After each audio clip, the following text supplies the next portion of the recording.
안녕하십니까. 뉴스 플러스입니다.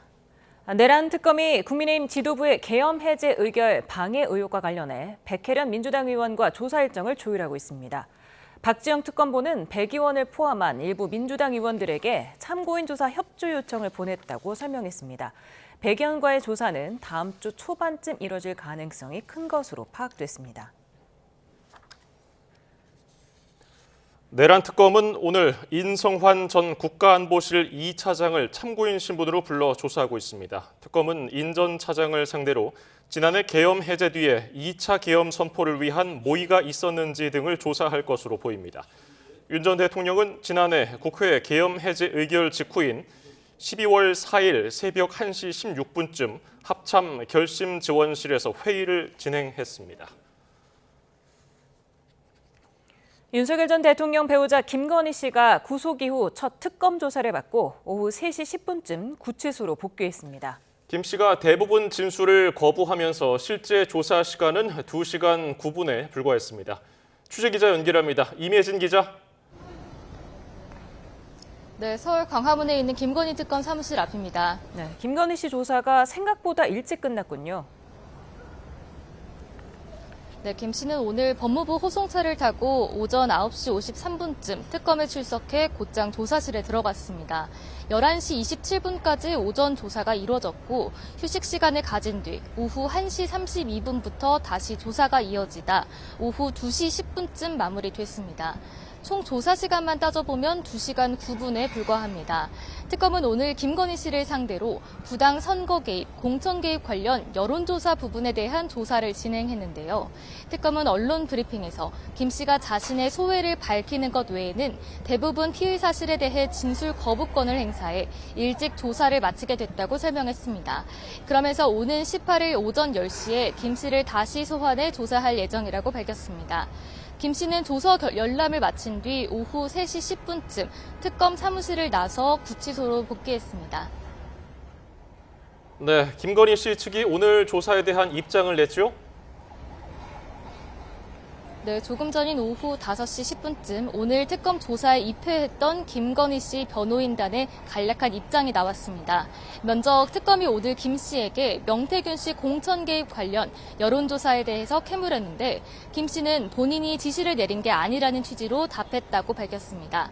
김 씨는 휴식 시간에 변호인들에게 다시 남편과 살 수 있을까, 만날 수 있을까라는 한시거린 말을 남기기도 했다고 설명했습니다.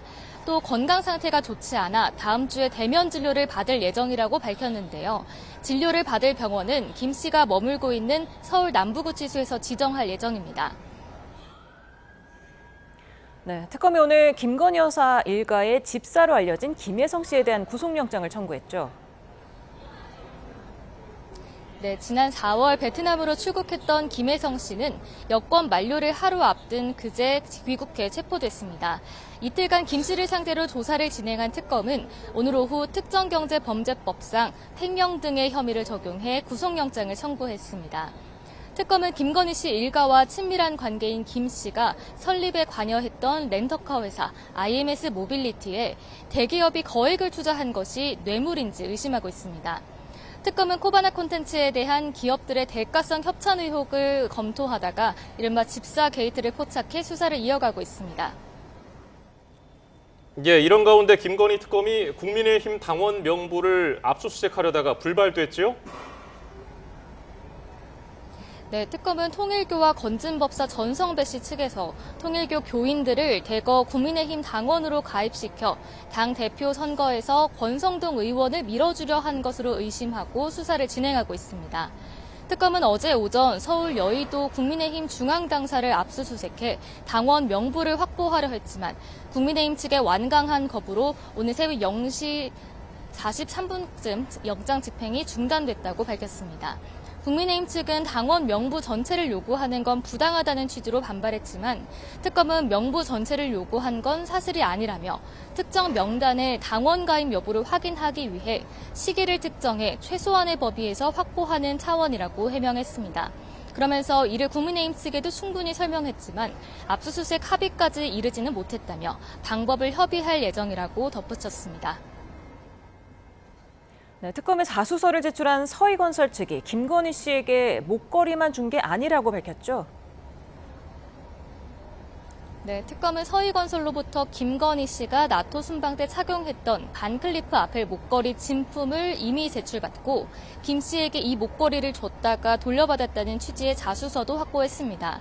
20년 전 홍콩에서 구매해 어머니에게 선물한 모조품이라는 김 씨의 주장을 반박하는 증거입니다. 이 자수서의 목걸이 외에도 서희건설 측이 고가의 브로치와 귀걸이까지 줬다는 내용이 담긴 것으로 파악됐습니다. 그제는 김팔수 서희건설 대표이사를 참고인 신분으로 조사했는데 추후 김건희 씨를 상대로도 관련 조사를 이어갈 것으로 보입니다. 지금까지 김건희 특검에서 YTN 임혜진입니다. 네, 조금 전 들어온 소식 전해드리겠습니다. 법무부가 오늘 서울 구치소장을 교체했다는 소식이 들어왔습니다. 윤석열 전 대통령 관련해서 인적 쇄신 차원에서 지금 서울 구치소장을 교체했다는 소식이 들어왔습니다. 예, 법무부가 밝힌 내용을 보면 윤석열 전 대통령 수용 처우 관련해서 제기된 문제에 대해 인적 쇄신이 필요하다고 밝혔습니다. 또 침체된 조직 분위기를 전환하고 구치소 본연의 업무에 더욱 충실할 수 있을 것으로 기대한다고 밝혔습니다. 자, 다시 한번 전해드립니다. 법무부가 서울구치소장을 교체했습니다. 윤 전 대통령 관련해서 인적 쇄신이 필요하다는 설명인데요. 침체된 조직 분위기를 전환하고 본연의 업무를 더욱 충실할 수 있을 것으로 기대한다고 밝혔습니다. 저희가 보다 자세한 내용은 이어지는 뉴스에서 구체적으로 전해드리겠습니다. 일반 수용자들과 분리된 곳에서 단독으로 변호인을 접견해 특혜 논란이 일었던 윤석열 전 대통령이 앞으로 일반 수용자와 같은 장소에서 접견하게 됐습니다. 법무부는 윤 전 대통령 특혜성 접견 논란이 불거지자 오늘부터 단독 변호인 접견실 제공을 중단하기로 결정했습니다. 다만 수용자 안전 관리를 위해 운동과 목욕은 일반 수용자와 시간과 동선을 달리하는 기존 방침을 유지하기로 했습니다. 네, 또 들어온 속보 전해드리겠습니다. 김건희 특검에서 밝힌 내용인데요. 오늘 소환 조사를 한 이후에 다음 주 월요일, 그러니까 오는 18일에 김건희 씨 측에 소환 출석을 통보했었는데 지금 특검 출석 여부가 미정이라는 내용을 발표를 했습니다. 김건희 씨 측이 특검의 일방적 수사라면서 건강 문제를 들었다고 지금 내용이 들어왔네요. 네, 특검에서는 김건희 씨가 변호인을 접견한 뒤에 출석 여부를 통보를 했는데요. 김건희 씨가 18일 오전에 접견 뒤 출석 여부를 결정해서 통보하겠다 이렇게 말했다고 전했습니다. 예, 건강상 지금 진술을 할 수 있는 상태가 아니라고 주장하고 있다는 겁니다. 저희가 다 정리된 내용이 들어오면은 이어지는 뉴스에서 전해드리겠습니다. 민중기 특검팀이 반클리프 앞에 목걸이 등을 김건희 씨에게 전달했다고 밝힌 이봉관 서희건설 회장의 소환 일정을 조율하는 것으로 파악됐습니다. 특검팀은 이 회장 측과 조사 시기를 논의 중인데 현재 이 회장의 건강 상태가 변수로 알려졌습니다. 서희건설 측은 이 회장이 심한 허리 통증 등을 호소하는 등 몸이 좋지 않다며 일주일 전부터 출근도 못하는 상태라고 말했습니다. 이재명 대통령은 제80주년 광복절인 내일 서울 광화문 광장에서 국민 임명식을 열고 국민 대표 80명이 작성한 빛의 임명장을 받습니다. 강유정 대변인은 국민 주권정부 탄생을 국민과 함께 기념하고 대통령을 충직한 일꾼으로 임명하는 자리라고 설명했습니다.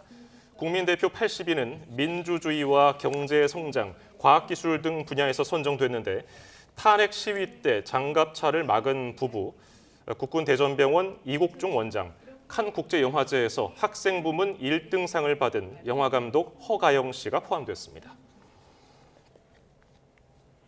광복회는 80주년 광복절인 내일 오후 만세운동의 성지로 꼽히는 서울 탑골공원에서 광화문 광장까지 광복 대행진 행사를 개최한다고 밝혔습니다. 오후 5시 탑골공원 팔각정에서 시작하는 행진에는 독립유공자 후손과 시민 등 2천여 명이 참여할 예정입니다. 광복회는 1960년대까지 진행되다 사라진 시가행진을 복원하자는 취지라며 많은 참여를 독려했습니다. 이재명 대통령은 제80주년 광복절을 하루 앞둔 오늘 독립유공자 후손들을 청와대로 초청해서 오찬을 함께했습니다. 이 대통령은 청와대 영빈관에서 열린 행사 인사말에서 대한민국이 보훈 선진국으로 도약할 수 있게 하겠다며 국가를 위한 희생에 예우는 높게, 지원은 두텁게 하겠다고 약속했습니다. 또 특별한 희생에는 특별한 보상을 한다는 게 대원칙이 돼야 한다며 선양 사업을 지속해서 확대해 나가겠다고 밝혔습니다. 이제 약 6시간 뒤면 조국 전 조국혁신당 대표가 자유의 몸이 되는데요. 교도소 앞에서 지지자들에게 인사말을 전할 것으로 보입니다. 국민의힘은 파렴치범 사면이자 사법 쿠데타라고 강하게 반발했습니다. 국회를 연결합니다. 황보혜경 기자.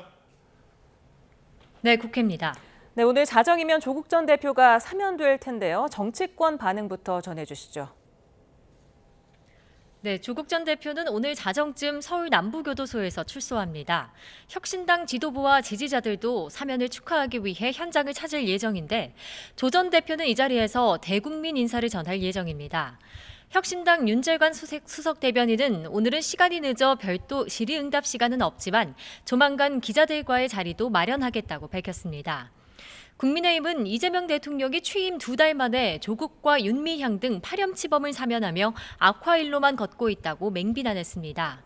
광복절인 내일 열리는 이 대통령 취임식 성격의 국민 임명식은 셀프 대관식이라고 깎아내리며 불참 의사를 분명히 했습니다. 송원석 비대위원장은 의원총회에서 다음 사면 대상은 이 대통령의 측근인 김용전 부원장과 정진상 전 실장일 거라며 사면을 빙자한 사법 쿠데타라고 비판했습니다. 민주당 내에서도 이번 사면을 둘러싼 공방이 벌어졌습니다. 이현주 최고위원은 자신의 SNS에 대통령 특별사면 제도가 보은 사면이자 정치권 이해관계 사면이 돼버렸다고 비판의 목소리를 냈습니다. 이에 대해 민주당 강득구 의원은 오늘 SNS에 보은 사면이란 프레임에 동의하지 않는다며 이번 결정은 대통령이 시대 상황과 여론 등을 종합적으로 판단해 내린 거라고 두둔했습니다. 예, 특검 수사로 국민의힘 내부 상황이 복잡한데요. 전한길 씨 징계 논의 결과 전해주시죠. 네, 국민의힘 윤리위원회는 전한길 씨에게 경고 징계를 내렸습니다. 최대 제명에 이를 수 있다는 전망도 나왔지만 솜방망이 처분에 그친 겁니다. 여상원 중앙윤리위원장은 책임 당원이 아닌 전 씨가 당원 좌석으로 간 건 잘못이지만 물리적 폭력은 없었고 전 씨도 잘못을 인정한다고 밝혔습니다. 이에 다수결로 경고 조치를 의결했다면서 재발 시에는 누구든 중징계에 나서겠다고 밝혔습니다. 윤리위원회에 소명하러 나온 전한길 씨는 출석 전 기자들과 만나 김근식 최고위원 후보가 자신을 공격한 게 먼저였다면서 자신은 가해자가 아닌 피해자라고 호소했습니다. 경고 징계가 나오자 안철수 당대표 후보는 SNS에 극단적인 유튜버와 절연도 못하면서 어떻게 당을 살리고 국민 신뢰를 회복하겠다는 거냐며 치욕의 날이라고 쏘아붙였습니다. 민주당은 솜방망이 경고 처분은 국민의힘이 윤어게인을 앞세운 내란 세력과의 단절을 명시적으로 거부한 거라고 논평했습니다. 지금까지 국회에서 전해드렸습니다.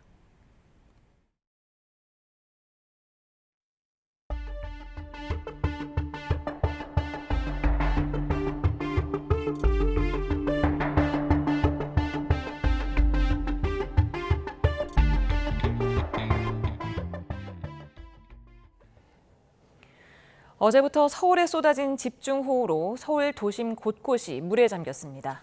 지하터널을 지나던 차량이 침수되는 등 하천 주변에 피해가 집중됐습니다. 표종호 기자입니다.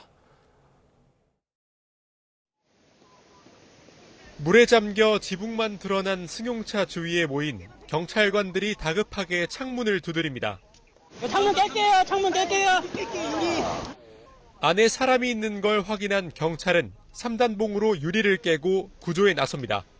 썬팅이 좀 진해가지고 안 보여서 일단 위급한 상황이구나 그런 생각을 해서 구조해야겠다는 생각. 극한 호우가 쏟아지던 서울 노원구 석계역 인근 굴다리 지하차도에서 차량이 침수된 건데 안에 타고 있던 모녀는 경찰의 도움으로 무사히 빠져나올 수 있었습니다. 경찰의 구조 작업이 벌어졌던 지하차도입니다. 제 옆으로 흐르는 하천이 도로까지 넘쳤고 한때 성인 남성의 허리 높이까지 물이 차올랐습니다.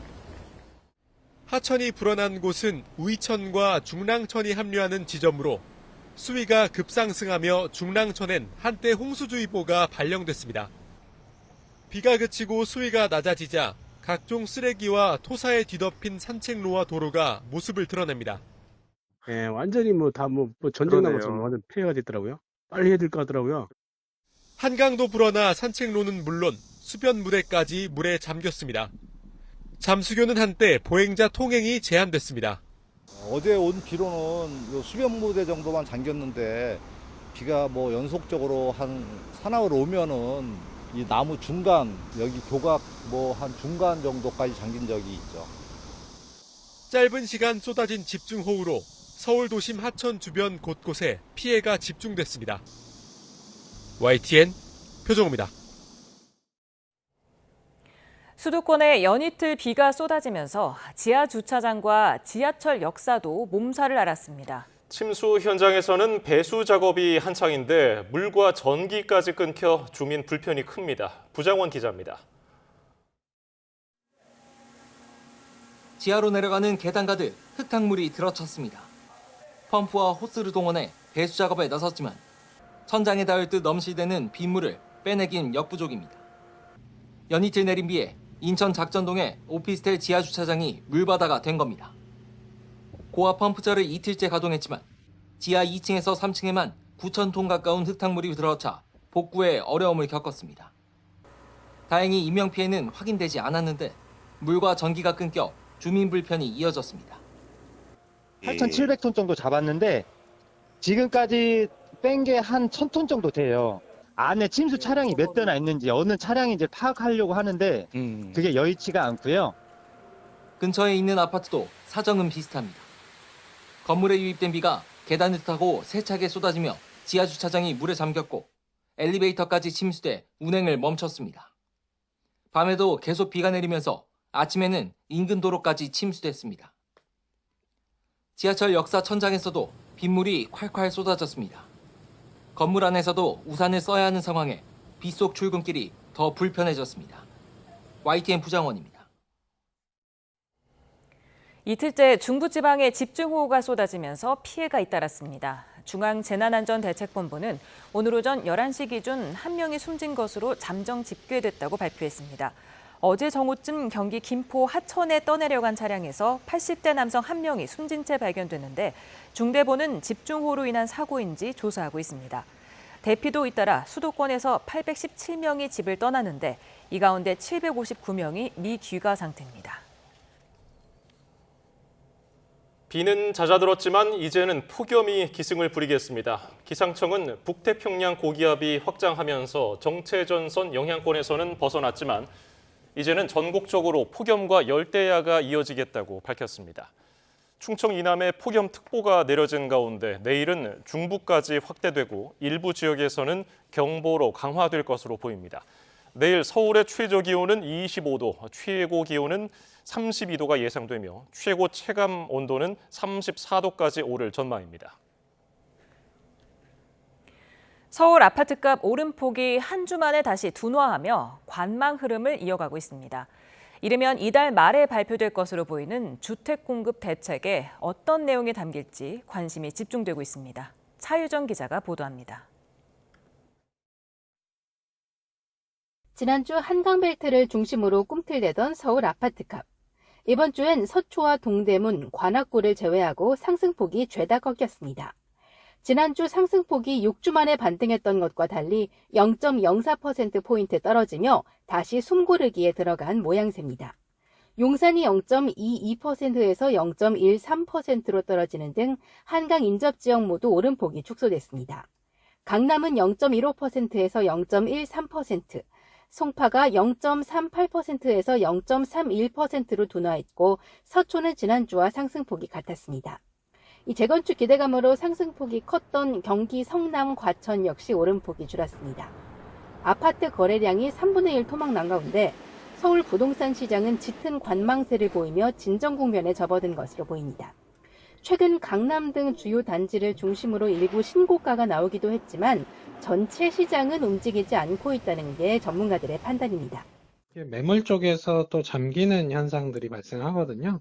그 과정에서 밀고 당기는 과정에서 변동률이 뭐 일부 상승폭이 조금 올랐다가 또 상승폭이 또 둔화됐다가 하면서 점진적으로 하향 안정되는 흐름으로 판단됩니다.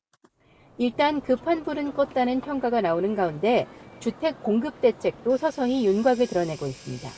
현재까지 알려진 내용을 종합하면 서울 서귀풀지구와 3기 신도시 등 기존 택지의 용적률을 높여 주택을 확보하는 방안이 유력합니다.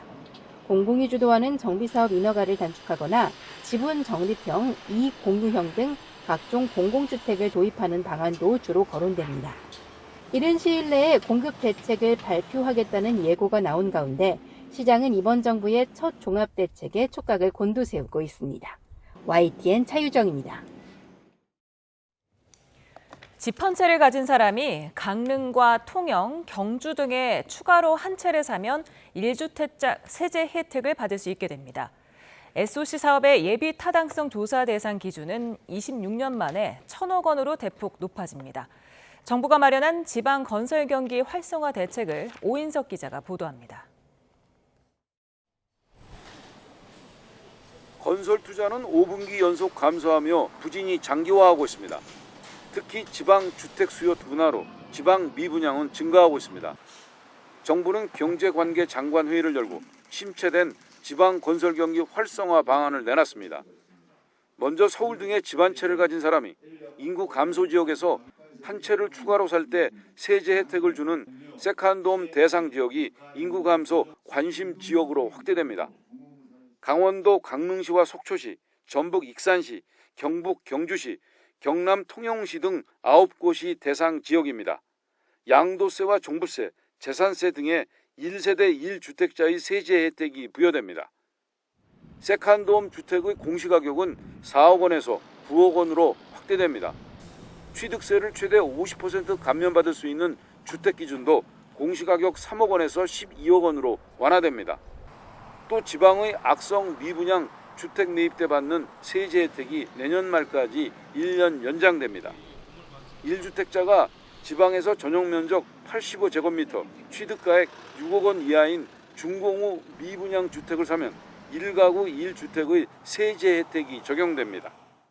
정부는 지역 경제를 살리는데 총력을 다하겠습니다. 지역 경제를 반드시 살려서 우리 경제에 피가 통하도록 하겠습니다.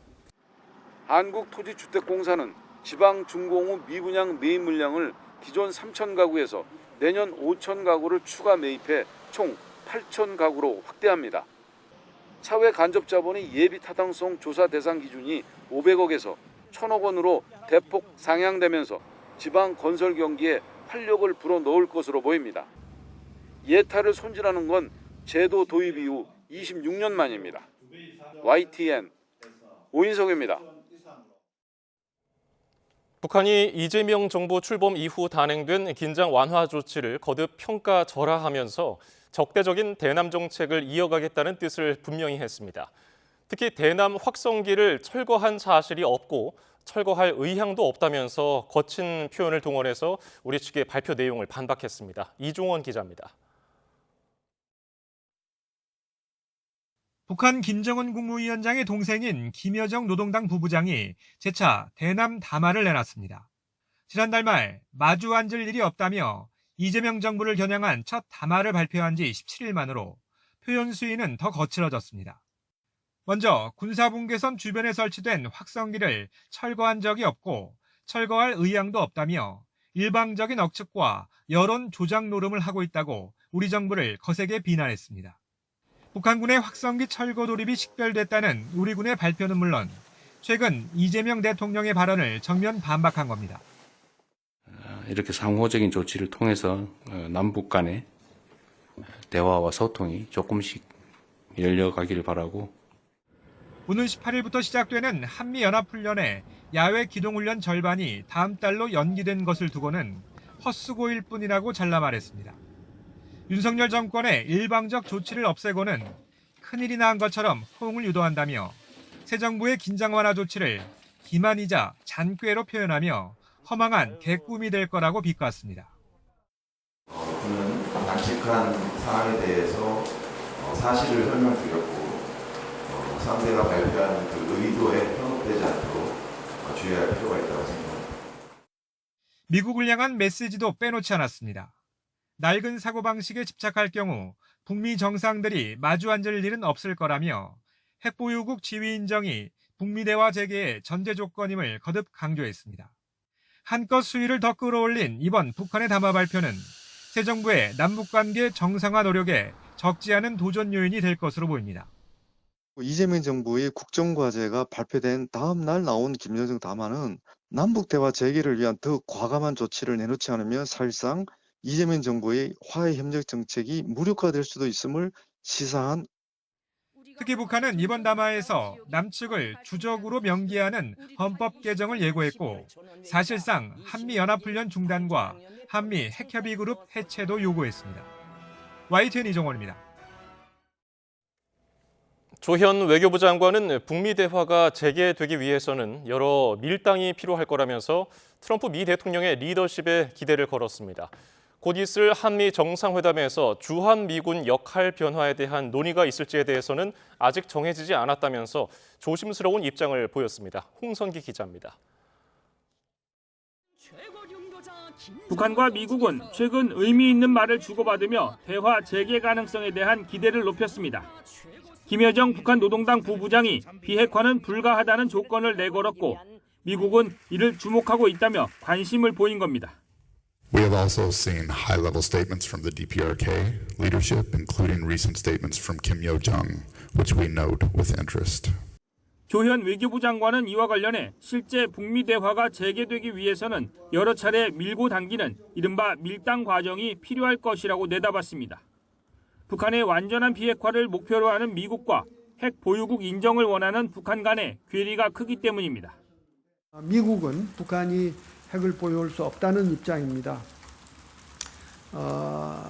그렇기 때문에 좀 여러 가지 밀당이 좀 필요하지 않을까 이렇게 생각을 합니다. 조 장관은 이런 상황에서 새 돌파구를 만들기 위해서는 트럼프 미 대통령의 리더십이 필요한 것 같다며 트럼프 대통령의 역할에 기대를 나타냈습니다. 오는 25일 열릴 한미 정상회담에서 주한미군 역할이나 인원 조정 문제가 의제로 오를지에 대해서는 아직 확정되지 않았다고 밝혔습니다.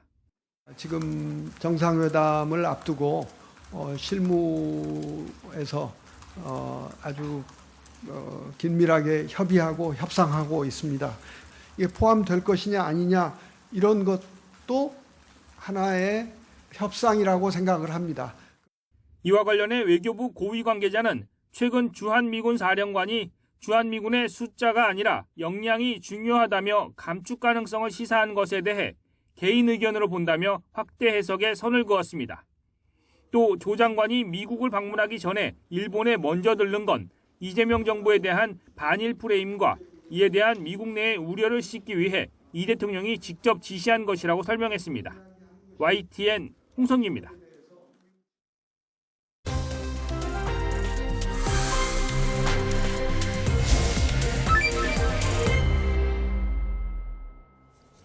김건희 씨에 대한 구속 이후 첫 소환 조사가 4시간 만에 종료됐습니다. 최장렬 용인대 특임 교수 최수영 정치평론가와 이야기 나눠보겠습니다. 어서 오세요. 안녕하세요. 네, 오전 9시 56분부터 시작을 해서 오후 2시 10분에 끝났습니다. 쉬는 시간까지 치면은 지금 총 조사 시간이 2시간 9분 정도밖에 되지 않거든요. 진술 거부권을 행사했기 때문에 좀 짧게 끝났다 이렇게 밝혔어요. 구속 지난번에도 거의 이제 진술을 하긴 했습니다만 지난번에 그때도 혐의를 다 부인했었어요. 근데 이번에 이제 구속된 피의자니까 피의자 상황에서 소환을 내서 조사를 받은 건데 이미 구속된 상태에서 진술 거부권 행사할 게 예상이 됐었던 겁니다. 윤 전 대통령도 계속 진술 거부권 행사하고 있고 결국 소환 조사도 안 되고 있는 상황이니까 아마 김건희 여사도 그런 맥락에서 지금 일체 얘기를 안 하는 것 같아요. 지난번에는 진술을 하긴 했습니다만 혐의를 부인했었고 그래서 구속됐었잖아요. 그리고 난 다음에 소환이 됐는데 아마 앞으로도 계속 이런 상황이 계속 벌어질 것 같아요. 근데 지금 김건희 여사가 이제 구속된 게 자본시장법 위반 그리고 정치자금법 위반 특정 범죄 가중처벌상의 알선수재 혐의이기 때문에 제가 볼 때 이제 계속 진술 거부를 행사한다 하더라도 저는 나중에 기소하는데 별 지장이 없을 것 같습니다. 네. 예. 뭐 조금 전에 저희가 속보로도 전해드렸었는데 특검은 다음 주 월요일 18일에 나와서 조사를 받으라고 소환 통보를 했는데 18일에 당일에 변호인 접견을 해본 다음에 결정될 것 같다 이런 뉘앙스의 또 내용이 들어왔고요. 건강상 문제를 또 들었거든요. 네. 이 점은 어떤 전략이라고 봐야 될까요? 뭐 전략이라기보다는 현실일 수도 있겠다는 생각이 드는 게 어제 이제 입감된 이후에 지금 식사를 거의 못 한다고 하지 않습니까? 이제 그게 뭐 그 식사를 거부하는 게 아니라 이제 뭐 목에 넘어가지 않는다 뭐 이런 변호인단의 설명인데 실질적으로 지금 몸이 쇠약해 있는 상태에서 식사까지 저렇게 며칠을 제대로 하지 못하면 체력적으로도 아마 이 특검의 수사를 좀 받기 어려울 수도 있다는 생각이 들어서 제가 보기에는 일단 먼저 가장 심리적인 안정을 좀 취해야 될 것 같다는 생각이 들어요. 왜냐하면 아마 본인은 구속을 예상하지 못했던 것 같습니다. 그때 이제 그 재판부가 그때 말하자면 원래 그 구속영장 청구서에 있는 그 건이 아니라 목걸이에 대한 실물이 나오면서 그것을 이제 재판부가 수용하면서 결국에는 결정타가 증거인멸에 대한 결정타가 된 건데 그런 측면에서 놓고 본다면은 김 여사 받은 심리적 충격 이런 걸 감안하면 아마 정상적인 조사는 어려워지지 당분간은 제가 보기에 다음 주까지 좀 어려워질 것 같은데 근데 문제는 이게 계속 진술 거부권을 행사하고 건강상의 이유로 수사를 거부할 수 있을까? 그건 쉽지 않을 겁니다. 왜냐하면 아직도 16개 중에 지금 3개만 지금 조사하고 있는 중에 아직 13개나 남아있거든요. 그런 측면에서 전부 그걸 그러면은 이제 뭐 그 진술 거부권을 일관할 것인가 뭐 그렇게 할 수는 있습니다만은 그렇게 했을 때 실제로 특검이 12월까지 수사 기한이지만 한 차례 더 연장할 수 있는 가능성도 있다고 보기 때문에 김 여사 측 그 변호인단도 아마 이번 최근에 이제 이렇게 심리적인 그 변화 때문에 지금 조금 안정 기간이 필요하지만 결국에는 어떤 식으로든 시인할 건 시인하고 인정한 건 또 인정하되 또 부인할 건 부인하는 그런 선별 전략으로 앞으로 조사를 받지 않을까 그렇게 전망합니다. 네. 김건희 씨가 오늘 법무부 호송차를 타고 지하 주차장을 이용했기 네. 때문에 그 모습이 외부에 공개되진 않았습니다만 사복을 입고 수갑을 찬 상태였다고 하죠. 관계없어요. 그거는 사복은 입을 수 있는 거니까 규정에 따라서. 그리고 구속 피의자 상황에서 호송차 타고 바로 이제 지하 주차장으로 들어갈 수 있는 거니 이건 특혜라고 보기는 어려워요. 이건 규정상에 있기 때문에 구속될 때 심사할 때는 공개됐었잖아요. 포털라인에 공개됐었는데 구속된 피의자의 경우에 말이죠. 바로 이제 호송차를 타고 지하 주차장으로 들어갈 수 있는 상황이라서 아마 이렇게 한 것 같고 일단 뭐 이제 이것도 규정에 따라서 꼭 수의를 안 입어도 되는 거죠. 사복을 입어도 되는 겁니다. 뭐 그 규정에 따른 게 아닌가 이렇게 보여집니다. 네. 예. 그리고 또 김건희 특검은 어제 귀국하면서 바로 체포돼서 조사를 받은 집사 게이트 김혜성 씨에 대해서도 구속영장을 청구했는데 내일 바로 신문이 있죠. 네. 어떻게 전망하세요? 저는 뭐 구속영장 발부 가능성이 거의 뭐 90% 이상이 될 거라고 봅니다. 왜냐하면 이제 본인은 억울하다고 얘기하고 이제 그 특검에서 모든 것을 다 이제 밝히겠다고 얘기를 하는데 문제는 이제 184억을 투자받았는데 그 투자한 사람들의 기업들이 대부분 이제 그때 이제 뭐 경영권 분쟁이라든가 그 오너 리스크가 있었던 상황이었단 말이죠. 근데 그때 거액의 돈을 줬고, 근데 이분들에 대한 수사는 거의 끝나 있어요. 끝나 있으니까 아마 왜 돈을 줬는지에 대한 진술은 특검이 거의 확보하고 있을 것을 같고, 그 다음에 이 184억 원이 건너갔는데 어찌됐건 이 가운데 투자금 중 46억 원이 지금 좀 소재가 불분명하다는 것 아닙니까? 그렇다면 이게 김건희 여사에게 흘러갔을 가능성이 있다 이런 얘기인데 그렇다면 저는 이제 물론 김 여사가 구속이 돼서 지금 뭐 김여성 씨에게 뭐 어떤 증거를 인멸하거나 말을 맞출 그런 가능성은 없지만 어찌됐건 지금 이 수사의 속도를 내거나 이제 여기에 대해서 지금 공여자들에 대한 진술을 받아놓은 상태에서 조금 더 빨리 김여성 씨에 대한 이 진술을 받아냄으로써 이 사건을 종료하기 위해서는 검찰이 신병을 확보하는 것을 좀 우선할 것 같고요, 특검이. 근데 재판부도 이 부분에 대해서는 또 혹시나 나가서 있으면은 줬던 사람들과의 또 여러 가지 교류도 있을 것 같아서 아마 저는 구속영장을 발부할 가능성이 매우 높다고 생각을 합니다. 네, 지금 집사로 불리던 김예성 씨가 구속될 가능성이 높다고 해주셨는데 특검이 만약에 김예성 씨가 구속된다면 김건희 씨와의 대질 신문을 좀 고려할 것 같아요. 할 수 있을 것 같아요. 김예성 씨가 워낙 이제 집사, 이제 김건희 씨의 집사로 이제 측근으로 알려져 있는 거 아니에요. 예. 특히 이제 그 김건희 씨의 그 어머니, 그러니까 윤석열 전 대통령의 장모 최은순 씨의 그 통장 잔고 위조한 거 거기에 도움을 줬다고 해서 일단 자백을 해서 1심에서 이제 집행유예 받고 실형받고 이제 그리고 출국했던 거였단 말이에요. 그리고 이제 도주한 줄 알았는데 여권 유효 기간 하루 전날 이제 들어온 거예요. 그러니까 이제 상당히 도주 염려도 있는 거죠. 증거 인멸은 물론이고 도주 염려도 있는 건데 아무튼 여러 가지 상황 속에서 오죽하면 집사로 불리겠어요. 특히 코바나 콘텐츠의 전 이제 감사로도 있었고 말이죠. 그러니까 제가 볼 때 지금 이 코바나 콘텐츠 전 그 감사로 있었고 지금 46억 원의 행방도 일부 김건희 여사, 김건희 씨에게 흘러들어갔을 가능성이 있다고 지금 검찰이 의심하고 있는 거거든요. 이런 상황이라면 게다가 이제 김여성 씨는 계속 이제 여러 가지 그 혐의를 부인하고 있는 상황이에요. 자신은 집사가 아니다. 뭐 이런 얘기를 하고 있는 상황이기 때문에 아마 만약에 구속되면 저는 구속될 가능성이 높다고 보는데 구속된다면 김건희 여사와의 대질 가능성 충분히 있다고 생각합니다. 예, 내일 또 심사 과정을 저희가 생중계로 전해드리고요. 내일 광복절을 맞아서 국민 임명식이 열리는데요. 국민 대표 80명으로부터 비체 임명장을 이재명 대통령이 받는다고 합니다. 뭐 이름만 들으면 알 법한 인사들도 포함되어 있고요. 어떻게 보셨습니까? 근데 국민 대표 80인을 선정하는 기준이 무엇일까? 저는 그게 굉장히 애매해요. 그러니까 뭐 각계각층의 다양한 사람들을 선정했다고 하는데 저는 그냥 그 많은 사람들을 모아놓고 그냥 말하자면은 국민들로부터 위임받은 이렇게 대표성, 그러니까 뭐 이렇게 어떤 하나의 퍼포먼스로 하는 게 맞지 80명을 콕 집어서 이분들이 마치 이제 우리 국민 주권을 이재명 대통령에게 위임하듯이 하는 이 퍼포먼스가 과연 얼마큼 설득력이 있을까 저는 사실 그 조금 의문스럽습니다. 왜냐하면 지금 뭐 보니까 명단에 보면 이국종 대전병원장, 이세돌 전 바둑기사, 박항서 축구감독, 물론 스포츠 뭐 그냥 다양하게 우리 국기를 선양하고 또 이국종 그 국군 대전병원장 같은 경우는 이번에 국민청원을 통해서 이제 국무위원 인재 청원 받을 때 그때 뭐 복지부 장관 후보로도 많은 분들이 추천했다고 하니까 뭐 이름만 들으면 다 알만한 분들인데 과연 이분들이 무슨 근거와 무슨 자격, 그래서 국민의 대표성을 위임받은 걸 가지고 이재명 대통령에게 그렇게 말하자면 대통령 위임장을 전달한다는 거지. 사실 저는 그래서 조금 약간 의도한 것들이 있지 않을까 싶은 생각도 들고 그다음에 과연 이분들에 대한 대표성에 대한 논란도 있을 것 같아서 저는 너무 이렇게 좀 말하자면은 주목도를 높이기 위해서 좀 퍼포먼스를 좀 약간 이벤트성으로 좀 기획한 게 아닌가 이런 생각들이 들고 결국엔 또 야권은 전혀 또 전체가 불참하는 과정이라 반쪽짜리라서 이런 걸 부각하는 게 저는 큰 의미가 있을까 그런 생각이 듭니다. 네, 광복절 80주년인데다가 또 많은 이들의 축하를 받아야 할 그런 국민 임명식일 텐데 이게 지금 반쪽짜리 국민 임명식 아니냐 이런 논란이 일고 있습니다. 보수 정당에서 지금 불참을 선언을 했는데요. 개혁신당과 국민의힘은 불참하겠다 선언을 했죠. 관련해서 여야 입장 한번 듣고 얘기 나눠보도록 하겠습니다.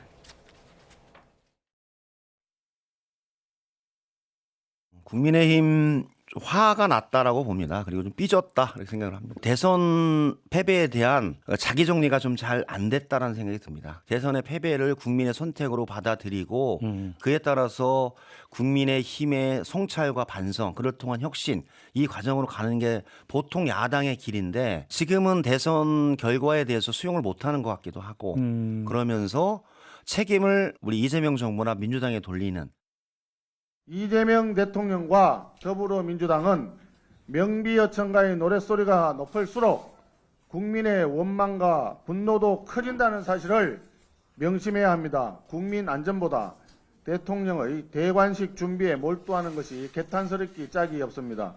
지금은 권력 과시에 몰두할 때가 아닙니다.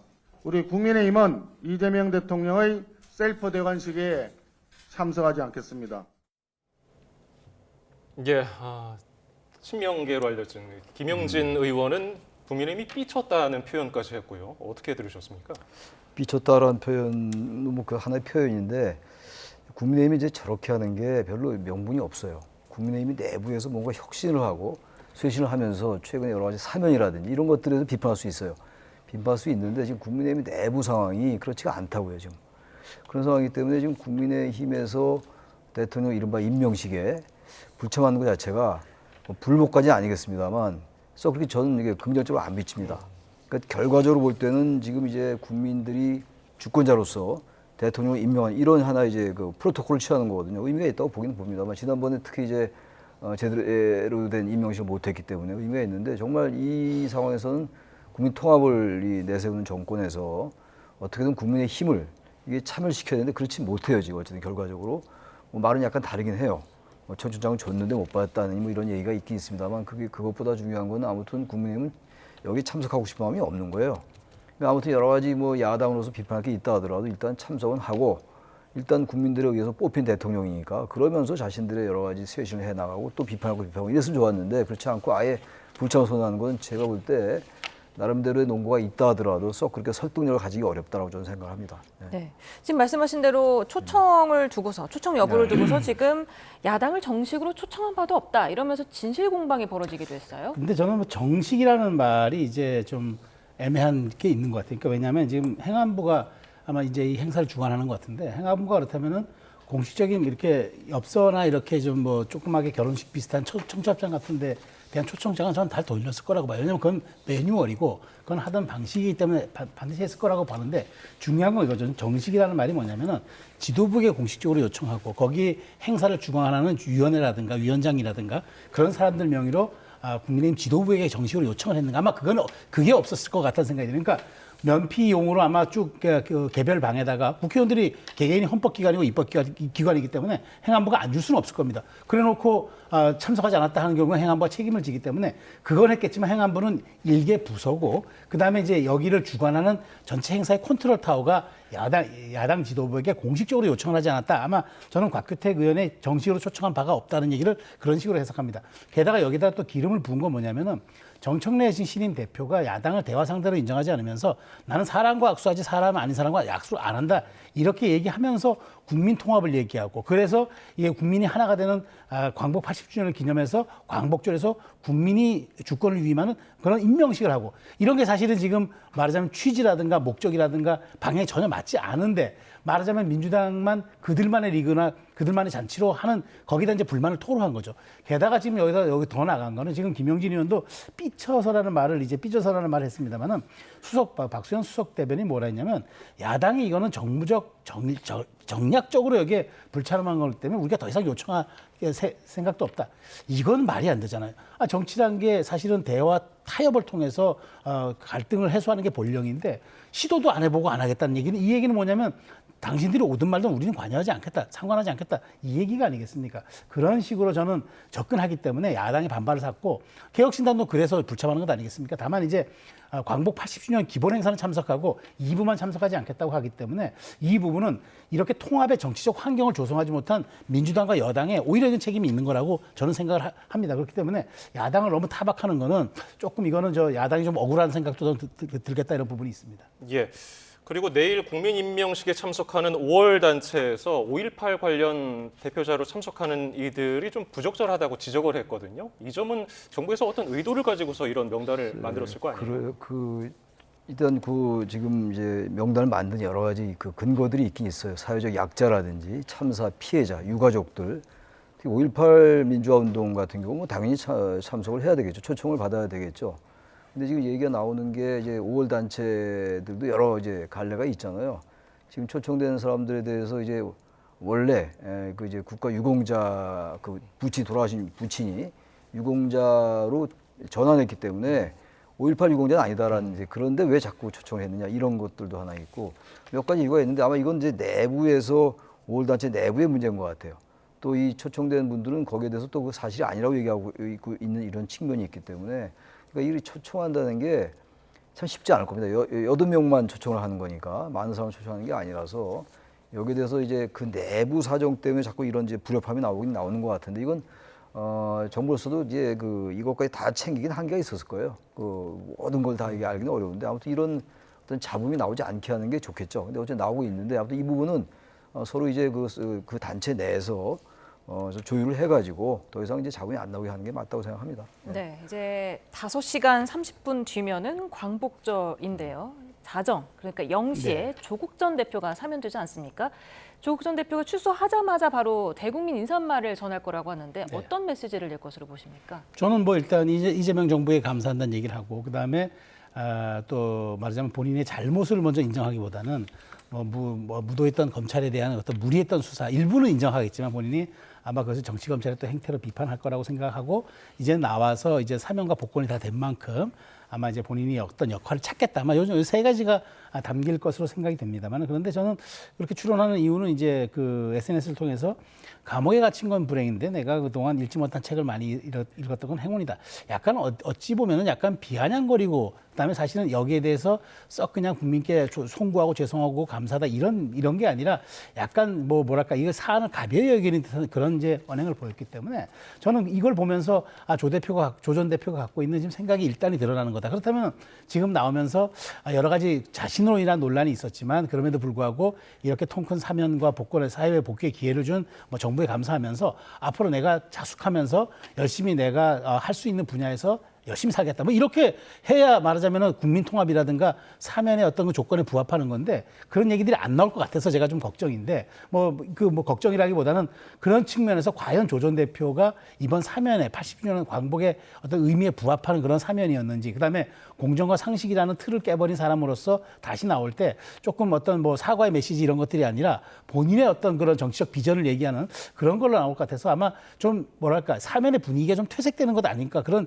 우려는 좀 듭니다. 예, 조국 혁신당은 전당대회도 준비를 하고 있고요. 조국 전 대표를 맞을 준비를 하고 있는데 조 전 대표는 이제 전국 돌면서 기자회견도 곧 할 것으로 보이고요. 정계 복귀 수순이라고 봐야 될까요? 당연히 그렇게 봐야 되는데 저는 과하지 않았으면 좋겠어요. 조국 전 대표가 별로 잘한 게 없어요. 지금 어쨌든 자녀 입시 비리고 청와대에 있을 때 이제 감찰 무마 의혹 아니겠습니까? 그 사건이었어요. 그래서 결국 이제 대법원에서 징역 2년을 받았던 건데 여러 정치적인 이유로 해서 이제 사면 복권이 되는 겁니다. 물론 이제 보기에 따라서는 검찰이 과도하게 수사했다. 그리고 이제 형량이 좀 무거웠다. 지은 죄에 비해서 이렇게 얘기할 수 있다 하더라도 어쨌든 간에 죄를 지은 건 지은 거 아니에요. 대한민국 사법부에서 이제 유죄 판결을 내린 거기 때문에. 근데 지금 마치 이제 개선 장군처럼 저렇게 이제 계속 전국을 돌면서 그런 부분들은 물론 이제 민주당 지지층들은 어떤 긍정적으로 볼지 모르겠으나 전체 국민 중에서 중도층도 의식을 좀 할 필요가 있다고 생각해요. 이번에 사면에 대해서 여러 의견이 있잖아요. 저도 비판적인 면이 있다고 생각하는데 아무튼 조국 전 대표가 이제 당 대표가 될 가능성이 높아 보여요. 일단 보이고 여러 보도가 있잖아요. 지금 내년 지방선거에서 서울시장이다, 부산시장 얘기도 있고 벌써 빠른 사람들은 대권 얘기도 하고 이러는데 이렇게 과하게 나가는 게 과연 좋을 것인가. 그리고 또 하나가 이제 지금 여권 내에서 통합은 되는 것 같아요. 조국 혁신당과 민주당과의 합당 얘기도 나오고 있고 제가 볼 때 너무 이른 얘기긴 한데 그렇지만 통합이라는 게 여야의 통합도 있고 국민 전체 통합도 있는 것인데 너무 여당 내에서 여권 내의 통합만 의식하는 거 아닌가. 그런 걸 좀 여권 내부가 물론 조국 사면 이미 이루어진 거 이제 와서 비판할 의미가 없는 것이고 지나간 일입니다만 그런 부분도 앞으로 좀 상당히 유념했으면 좋겠다는 말씀을 드리고 싶습니다. 네. 아까 앞서서 조 전 대표가 이제 그동안 읽지 못한 책을 마음껏 읽게 된 게 행운이었다 이렇게 밝혔다고 말씀을 해주셨는데 이 조국 전 대표의 딸 조민 씨죠. 비가 와도 마음은 맑음이라는 글과 함께 수영장을 방문한 사진을 SNS에 올렸더라고요.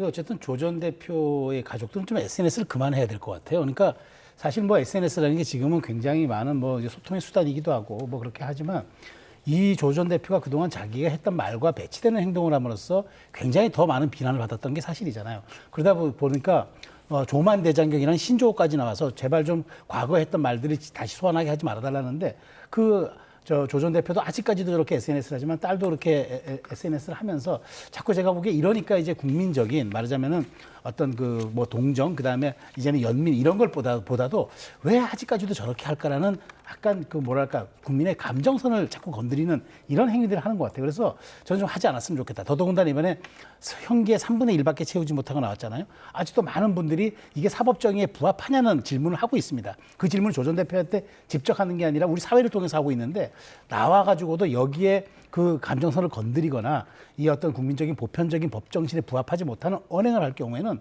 저는 이건 고스란히 조 전 대표의 책임을 져야 합니다. 그러니까 이것으로 인해서 지지층 결집이라든가 본인의 정치적 주가와 상관없이 이거는 우리 공정사회라는 측면에서 대단히 큰 문제점을 야기할 수 있기 때문에 좀 이제는 SNS 이런 글들을 좀 자제했으면 좋겠다는 게 제 권유입니다. 예. 그리고 어제 대통령실에서 인선이 있었는데 차정인 전 부산대 총장이 국가교육위원장으로 내정이 됐단 말이죠. 근데 안철수 의원이 오늘 비판을 했는데 저희가 관련 발언 좀 볼까요? 예. 조민 씨 수호 인사를 장관급에 앉혔다. 이재명 대통령 조국 부부 사채라도 썼느냐. 조문을 지키지 못해서 미안하다고 외쳤던 사람이다. 이렇게 비판을 했거든요. 이건 어떤 의미로 보셨습니까? 뭐 이제 이 국가교육위원장에 내정된데 이분이 보니까 이제 검사 출신이에요. 검사 출신이고 민변 변호사도 했고 또 대학 총장도 하고 그랬더라고요. 그런데 대통령과 또 사법연수원 동기이기도 하고 그런데 저는 이거는 이제 조민 씨와 연결시키는 건 전 썩 적절치는 않은 것 같아요. 이건 그 당시에 이 사람의 이분의 생각이었기 때문에 이제 최근에 이제 조국 전 대표가 사면 복권되면서 아마 이제 이런 부분이 더 이슈가 되는 것 같은데 이 부분 때문에 뭐 국가교육위원장에 적절치 않다, 적절하다라고 얘기하는 건 전 좀 맞지는 않는 것 같아. 그런 맞지는 않는 것 같은데 문제는 아무튼 아까 조국 전 대표 얘기 말씀 나왔습니다만 절제는 필요한 것 같아요.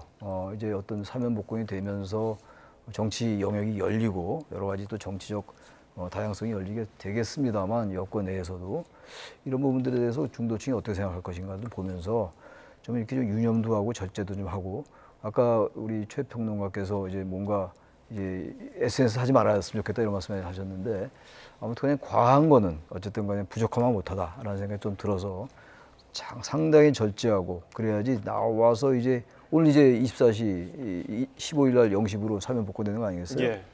나와서 과도할 정도로 이제 정책 발언을 한다든가 뭐 정치 발언 해야죠. 정치인이니까. 근데 이제 동정 연민은 여기까지다라는 생각이 들기도 해요. 앞으로 이제 자신이 어떻게 하냐에 따라 달라지는 건데 사과도 좀 하고 반성도 하면서 그러나 뭐 비판하고 자기의 생각을 얘기할 수 있는 게 아니겠는가 이런 생각이 듭니다. 네. 지금 차정인 국가교육위원장 내정자가 이재명 대통령과 또 사법연수원 동기더라고요. 이번 기용의 의미는 뭐라고 생각하십니까? 그러니까 이번에 사실 그 국가교육위원장 차정인 내정자도 마찬가지고 교육부 장관 내정자도 마찬가지고 그다음에 이제 여가부 장관 내정자 마찬가지고 보면은 일종의 좀 진보 단체라든가 개인적인 어떤 그런 보은 어떤 그다음에 이제 어떤 말하자면 이번 대선에 대한 어떤 그 거래 그런 뭐 이런 느낌을 주는 것들이 많아요. 그러니까 사실상 이 차정인 뭐 위원장 같은 분이 이제 조민 씨 이제 이 부산대 입학을 두고 학생을 지키지 못했다고 해서 미안하다는 공개 사과를 했기 때문에 그때 당시에도 이게 과연 적절하냐 얘기가 많았어요. 근데 어찌됐건 그 조민 씨가 법원으로 판결을 받았던 거는 어쨌든 그 의사 면허, 그다음에 그동안에 학위가 모든 것이 부정했다고 박탈당한 게 법원의 판결로 이루어진 건데 마치 이걸 감정적으로 호소하듯이 지키지 못해 미안하다 이런 식으로 표현했던 분을 왜 굳이 국가교육위원장이 내정제 했을까? 그리고 이분이 국가교육위원장으로서 정말 자격이 있는 건가? 국가교육위원장이라면요. 최소한 국가의 100년 대계, 교육의 100년 대를 설계하는 분인데 이분이 전문성이 있을까? 법조라면 몰라도 이게 과연 전문성이 있다고 봐야 할지 그러다 보니까 조 전 대표의 사면에다가 더 힘을 실어주는 오히려 그런 정치적인 퍼포먼스로 보이기 때문에 저는 이재명 대통령이 최근 들어서 초반의 인사에 대해서는 많은 국민들이 호평을 했지만 중반부 인사에 들어서면서 이게 보훈 인사 아니면 뭐 일종의 말하자면은 대선 때 대해서 도와줬던 사람들에 대해서 마치 이제 자리를 딜을 하듯이 이렇게 주는 그런 것들. 그다음에 진보 쪽으로 너무 편향된 쪽으로 하기 때문에 과연 이게 실용과 통합의 인사인가라는 이런 의문점들을 지금 중기 인사에서는 많은 분들에게 좀 던져주고 있는 것 같습니다. 저는 그래서 이런 인사의 결과는 오롯이 또 이 정부가 책임을 져야 하겠지만 이런 게 계속 쌓여나가다 보면은 이재명 정부가 과연 순항할 수 있을까 이런 점들도 한번 또 되돌아보길 권합니다. 예. 국민의힘 얘기도 좀 해보겠습니다. 최근에 계속해서 언론에도 오르내리고 있는 전한길 씨에 대해서 윤리위가 징계 처분을 내렸는데 애초에는 뭐 제명 얘기도 나왔었는데 경고로 솜방망이 처분이 내려졌습니다. 어떻게 보셨습니까? 경고라는 건 사실 이런 상황에서 징계라고 볼 수도 없어요. 주의 경고, 그다음에 당원권 정지, 탈당 권유, 제명 이렇게 이제 순서가 올라가는 건데 중징계의 순서가 경고라는 건 사실은 거의 아무런 의미가 없는 거예요. 그 전한길 씨가 지금 당에 들어와서 얼마나 많은 지금 분란이 일어나고 있어요.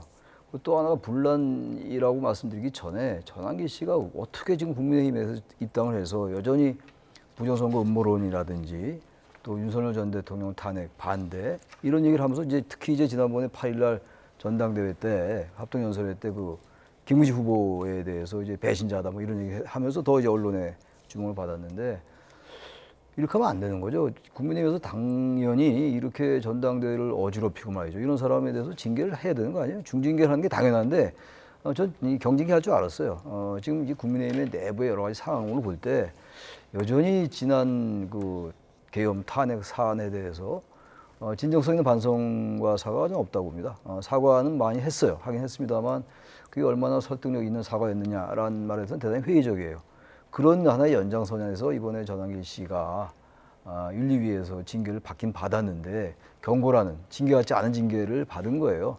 제가 볼 때 아까 여러 가지 말씀을 나눴습니다만 국민의힘이 워낙 이런 행태를 보이고 있기 때문에 민주당이나 민주당 그 이른바 국민주권정부, 이재명 정부가 국민주권정부라고 얘기하는데 이재명 정부가 사실 야당 의식 안 할 수밖에 없어요. 야당이 뭔가 국민이 어려워 보이고 이래야 되는데 그렇게 안 보이는 거예요. 이게 굉장히 서로 이제 상승작용을 일으키면서 자꾸 극단적인 정치가 이제 안 없어지는 건데, 저는 1차적으로 대한민국의 정치의 통합이 이루어지려면 다 노력해야 되겠습니다만 일단 국민의힘이 좀 바뀌어야 돼요. 지금 안철수 후보라든지 그 조경태 후보 같은 경우는 얘기를 하고 있단 말이에요. 이래서 안 된다고 얘기하는데 그게 안 맥혀요.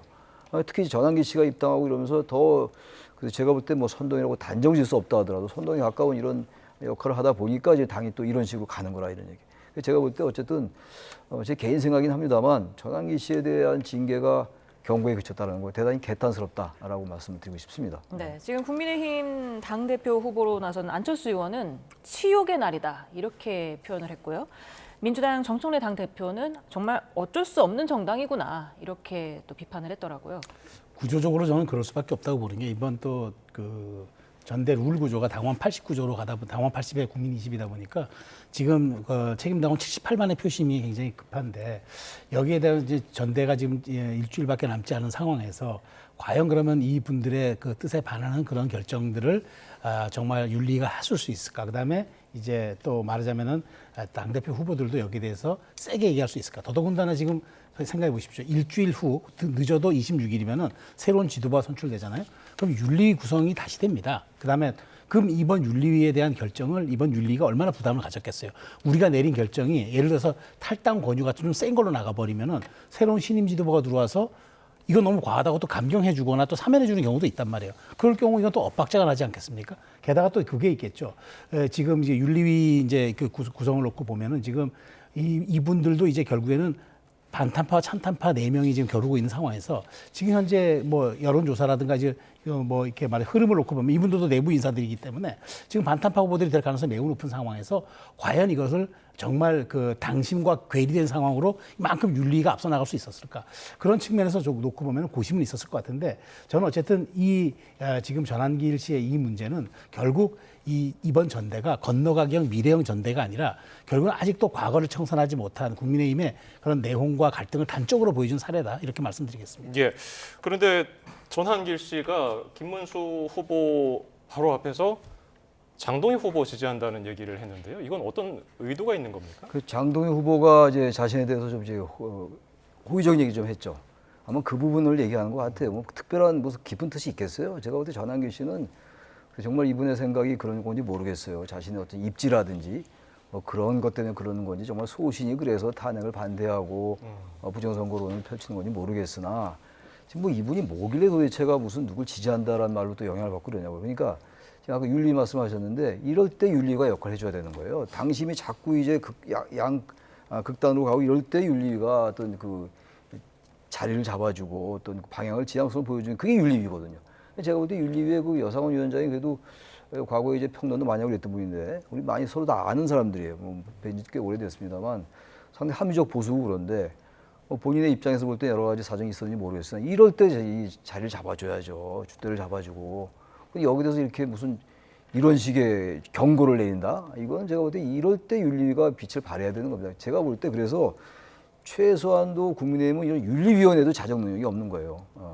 제가 볼 때 정말 희망없는 정당이다. 아까 저기 정청래 대표도 그런 얘기했습니다만 제가 봐도 제가 가끔 그런 말씀 드린다만 정말 이런 정당 처음 봅니다. 정말 이러기 쉽지 않아요. 이런 게 정말 이러다 보니까 우리 한국 정치가 점점 통합에서 멀어지는 상당한 책임이 저는 국민의힘에게 있다. 윤석열 전 대통령은 물론이고 그런 말씀 안 드릴 수가 없습니다. 네. 뭐 장동혁 후보가 뭐 두둔하는 발언을 했다고 했는데 김문수 후보도 사실은 마찬가지 아닙니까? 그렇죠. 왜 장동혁 후보를 지지를 하는 건지도 궁금하고 네. 과연 이 전환길 씨 이 발언이 이 결과를 이렇게 바꿀 수 있는 그런 영향력을 행사할 수 있을까요?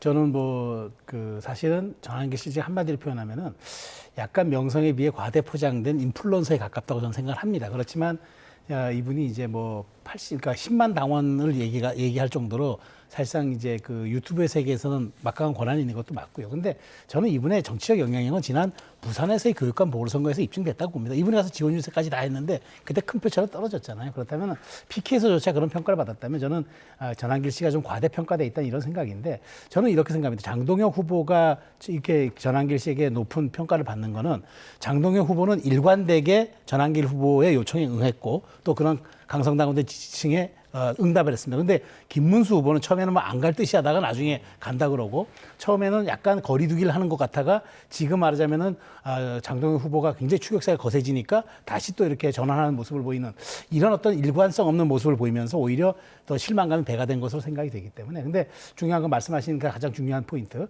전한길 씨의 이거 큰 변수가 될 것이냐 저는 큰 변수는 아니지만 지금 이제 앞으로 자제하는 것을 전제로 이제 여 위원장이 이제 그 경고로 그쳤습니다만은 어쨌든 이 변수는 사라진 듯 보이지만 결국에는 지금 전한길 씨의 논란이 초반 분위기를 전부 지배했기 때문에 이 구도로 아마 남은 일주일도 큰 영향력을 발휘하진 않겠지만 흐름상 갈 것 같다라는 전망을 합니다. 예. 근데 제가 볼 때 그 국민의힘이 참 그것도 이해하기 어려운 게 지금 찬탄 반탄 후보가 2명씩이잖아요. 근데 지금 이 탄핵에 찬성했던 후보들 그리고 이제 한동훈 전 대표의 목소리가 너무 안 나와요. 그것도 참 이해하기 어려워요. 한동훈 전 대표가 이런 상황에서 뭔가 얘기를 하고 이쪽에 탄핵에 찬성했던 안철수나 기초경태 후보에게 힘을 실어주고 이런 얘기가 나올 줄 알았는데 그래서 우리가 얘기하는 게 이제 그래도 국민의힘의 마지막 집단 지성이 있을 것이다. 80대 20에 당심이 80이지만 그 강성당원 위주로 가는 걸 막을 수 있을 것이다 생각했는데 그게 별로 안 나오는 것 같아요. 그것도 참 이해하기 어려운 측면이 있다고 말씀드립니다. 예. 지금까지 최창렬 용인대 특임 교수 최수영 정치평론가였습니다. 감사합니다. 감사합니다.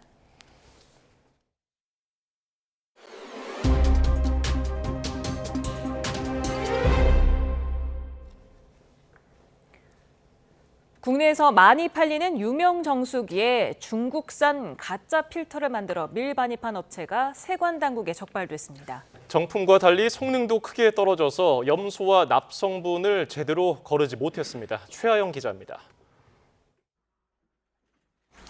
수입된 상자를 여니 유명 정수기 필터가 나옵니다. 원산지는 독일산이라고 돼 있는데 실제로는 중국산 짝퉁입니다. 가짜 필터 163만 점, 229억 원어치를 국내로 들여오려던 밀반입 업체가 세관에 적발됐습니다. 적발된 중국산 가짜 정수기 필터입니다. 이 겉모습은 정품과 비슷하지만 성능을 검사해봤더니 염소와 납 성분 제거율이 기준치에 훨씬 못 미치는 것으로 나타났습니다. 일부는 시중에 유통됐는데 일반 소비자가 정품과 구분하기는 쉽지 않습니다. 제가 적발의 상태에서는 거의 구분이 되지 않았습니다. 공식으로 단종이 됐다 이 모델은 그런 부분이 유통이 된다. 다시 한번 좀 생각해 볼 필요가 있어요. 물론 지난달에는 아프리카 돼지열병 등으로 국내에 반입이 금지된 중국산 소시지가 들어오는가 하면 유해 성분이 함유된 건강기능식품과 의약품이 대거 적발되기도 했습니다. 이런 식으로 올해 상반기 국경 단계에서 덜미가 잡힌 민생범죄는 모두 871건, 2조 2천억 원 규모에 달합니다. 이에 관세청이 칼을 빼들었습니다. 관세청장이 직접 지휘하는 대응본부를 출범하고 불법 식의약품과 생활위해물품, 총기, 마약 등 5대 민생범죄를 집중 단속합니다. 불법 물품 및 자금 흐름의 정확한 타겟팅을 위해 AI, 빅데이터 분석 시스템을 적극 활용하겠습니다. 아울러 해외 관세 당국 등과 공조를 강화하고 범죄 혐의가 발견되면 밀수 유통 조직까지 추적할 계획입니다. YTN 최하영입니다. 한국소비자연맹이 최근 영유아 젖병 세척기 일부 제품에서 내부 플라스틱 부품 마모와 균열로 소비자 안전 우려가 확산하고 있다고 밝혔습니다. 연맹이 지적한 제품은 제이드앤인터내셔널의 소베맘, 삼부자의 아르테 젖병 세척기로 모두 중국에서 OEM 방식으로 주문자 상표 부착 생산 후 수입 판매됐다고 설명했습니다. 지난달 17일부터 이달 12일까지 소비자 상담센터에 접수된 피해 상담 건수가 451건이고 피해자 커뮤니티 회원수는 6천 명이 넘는 것으로 조사됐습니다. 연맹은 해당 업체 모두 부품 결함을 인지하고도 소비자에게 정확한 고지를 않고 부품을 교체하도록 안내했다며 고발을 검토하겠다고 덧붙였습니다. 내일부터 사흘간 광복절 연휴가 이어집니다. 연휴의 첫날인 내일은 오후까지 중부지방에 비가 오겠고 남부는 대체로 맑겠지만 영남 곳곳에 한때 소나기가 지나겠습니다. 이후 글피까지는 중부지방을 중심으로 구름만 많이 끼겠습니다. 또 밤사이에는 곳곳에서 열대야가 나타나겠고 내일은 서울 낮 기온이 32도, 모레와 글피는 31도까지 오르는 등 무더운 날씨가 이어지겠습니다. 내일 내리는 비의 양은 5에서 40mm로 많지 않지만 돌풍과 벼락을 동반하겠습니다. 남부지방에서는 아침까지 안개가 낮 동안 자외선이 말썽을 부리겠고 남해안과 제주 해안에는 너울성 파도가 높게 일겠습니다. 날씨 정보였습니다.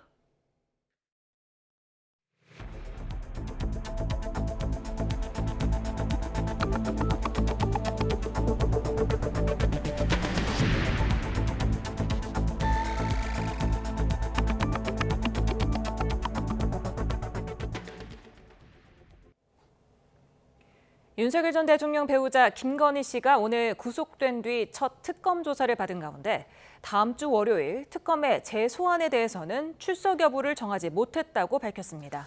오늘 조사는 진술을 대부분 거부한 것으로 알려졌습니다. 취재기자 연결합니다. 권준수 기자, 김건희 씨 조사가 오늘 일찍 끝났는데 다음 주 월요일 추가 조사가 이루어질 수 있을까요? 네, 김건희 씨 변호인단은 다음 주 월요일 특검의 재소환 통보와 관련해 출석 여부를 정하지 못했다고 설명했습니다. 김 씨의 건강 상태가 좋지 않아 병원 진료가 필요하고 특검의 조사 일정과 겹칠 수 있다는 겁니다. 다만 YTN과의 통화에선 특검에 최대한 협조하겠다는 입장이라며 조사를 거부하는 건 아니라고 덧붙였습니다. 앞서 김 씨는 구속된 뒤 처음으로 오늘 특검의 조사를 받았습니다. 법무부 호송차를 타고 오전 10시 전에 특검에 출석했고 조사는 오후 2시 10분쯤 마무리됐습니다. 휴식 시간을 제외한 조사 시간만 따져보면 2시간여 만에 끝난 건데 특검은 부당선거 개입과 공천 개입 관련 여론조사 부분에 대한 조사를 진행했습니다. 네, 그런데 김건희 씨가 대부분 진술을 거부했다고요? 그렇습니다. 구속되기 전이었던 지난 조사에선 적극적으로 진술했던 것과 달리 말을 아낀 것으로 전해졌습니다. 특검은 언론 브리핑에서 김 씨가 자신의 소회를 밝히는 것 외에는 대부분 피의 사실에 진술 거부권을 행사해 일찍 조사를 마치게 된 거라고 설명했습니다. 다만 김 씨 변호인단은 오늘 특검 조사와 관련해 명태균 씨의 공천 개입 여론조사에 대해선 본인이 지시를 내린 게 아니라는 취지로 답했다고 밝혔습니다. 김 씨는 오늘 조사에서 감정적인 동요가 있던 것으로 파악됐습니다. 휴식 시간 변호인들에게 다시 남편과 살 수 있을까, 만날 수 있을까, 탄식 어린 말을 남기기도 했다고 김건희 씨 변호인단이 설명했습니다. 예, 그리고 법무부에서는 서울구치소장이 교체됐다고 하는데 윤 전 대통령 특혜 논란 때문입니까? 네, 법무부가 오늘 서울구치소장을 전격 교체했습니다. 말씀해 주신 대로 윤석열 전 대통령 수용처우 특혜 논란에 따라 서울구치소의 김현우 소장을 안양교도소장으로 보내고 김도형 수원구치소장을 서울구치소장 자리에 새로 앉혔습니다. 법무부는 윤 전 대통령에게 단독 변호인 접견실 제공도 중단하기로 했습니다. 이를 통해 침체된 조직 분위기를 전환하고 구치소 업무에 더욱 충실할 수 있을 것으로 기대한다고 설명했지만 문책성 인사라는 분석도 나옵니다. 지금까지 사회부에서 전해드렸습니다. 네, 조금 전에 들어온 속보 전해드립니다. 경찰이 주식 차명 거래 의혹을 받는 무소속 이춘석 의원을 처음으로 불러서 조사하고 있습니다. 서울경찰청 금융범죄수사대 전담수사팀은 오늘 이 의원을 피의자 신분으로 소환했습니다. 이 의원은 지난 4일 국회 본회의장에서 참호보좌관의 이름으로 된 주식거래창에서 주문을 넣는 모습이 포착돼 차명거래 의혹이 불거졌습니다. 네, 당시 계좌에는 네이버와 LG CNS 등 AI 관련주가 들어있었는데 이 의원이 국정기획위원회에서 AI 정책을 담당하는 경제 2분과장을 맡았다는 점에서 이해 충돌 논란까지 제기됐습니다. 경찰은 지난 주말부터 이춘석 의원의 전북 익산 자택과 지역 사무실 등을 압수수색하고 미래에셋 등 증권사에 대한 금융영장을 집행한 데 이어서 차 보좌관을 2차례 불러서 조사를 했습니다. 이 의원은 타인 명의로 주식 계좌를 개설해서 거래한 사실은 결코 없다면서 의혹을 부인해왔는데 논란이 커지자 더불어민주당을 자진 탈당했습니다. 관련 소식은 저희가 이어지는 뉴스에서 다시 한번 전해드리겠습니다. 서희건설 측이 김건희 씨가 나토 순방 때 착용한 목걸이를 선물했다고 밝힌 가운데 브로치와 귀걸이까지 건넸다는 내용이 자수서에 포함된 것으로 파악됐습니다.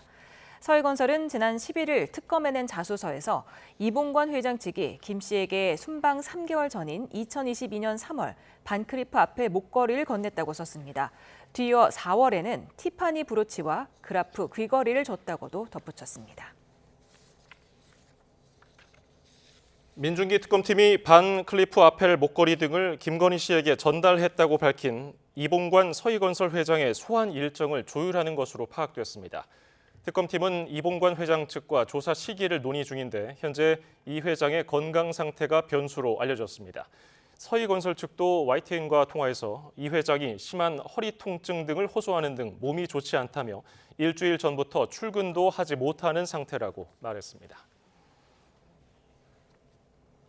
당사 압수수색을 가까스로 막아낸 국민의힘은 밤샘 수성전을 이어가며 특검이 야당 탄압을 자행하고 있다고 반발했습니다. 수사 칼날이 당 전체로 번지는 걸 경계하는 건데 민주당은 수사 거부야말로 내란 동조 정당임을 자인하는 꼴이라고 지적했습니다. 강민경 기자입니다.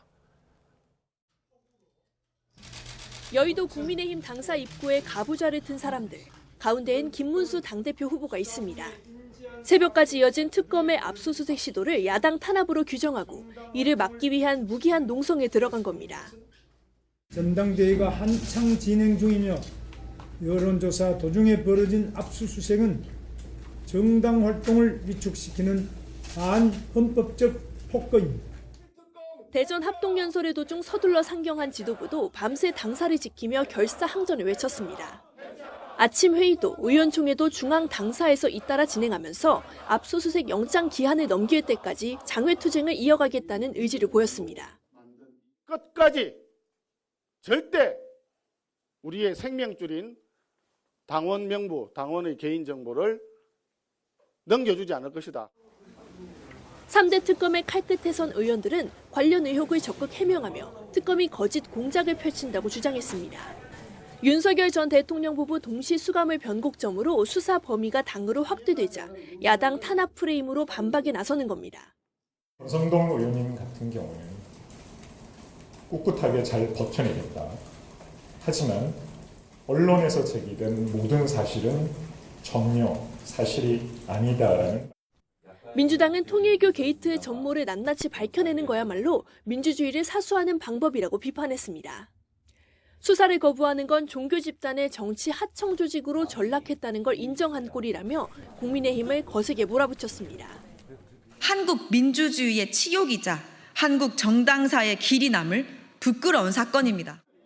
민주당은 위헌정당 카드도 거듭 만지작거리고 있습니다. 일찌감치 관련 법을 발의했던 정청래 대표가 선두에 있는 만큼 정당 해산 심판 청구를 실제 꺼낼 가능성도 배제하긴 어렵습니다. 국민의힘 입장에선 사면 초과 상황인데 전당대회 내용까지 겹쳐 자꾸 수렁으로만 빠지고 있습니다. YTN 강민경입니다. 국민의힘 윤리위원회가 전당대회 합동연설회를 방해한 전한길 씨에 대해 경징계인 경고 처분을 내렸습니다. 반성과 재발 방지 약속 등을 고려했다는 이유에서인데 당내에서는 솜방망이 처벌이라는 비판도 나왔습니다. 박정현 기자입니다.